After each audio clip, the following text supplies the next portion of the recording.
Good morning সোনা, একটু সবাইকে গুড মর্নিং বলে দাও।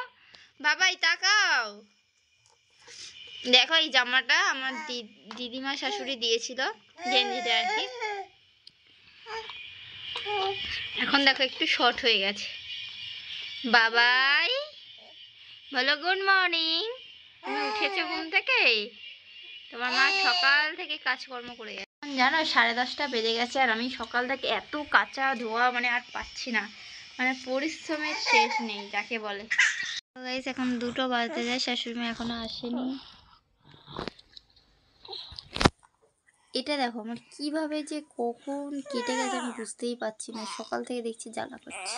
দেখো গাইস এই সবে শাশুড়ি মা এলো বাড়িতে, 3:30টার সময় ছেলেকে নিয়ে একটু ঘুরতে যাচ্ছে ওদিকে। তো দিন সকালে মানে ছেলে দেখো উঠেছে অনেক সকালে, এখন বাজে ঠিক 8টা। তো ওকে খাওয়াচ্ছি, খাবে তো না, এভাবে মুখে ধরে না ঠুসো মেরে বসে থাকবে। এই জন্য এত রাগ হয় না, কি বলবো, সকাল সকাল সত্যি ভীষণ রাগ হয়।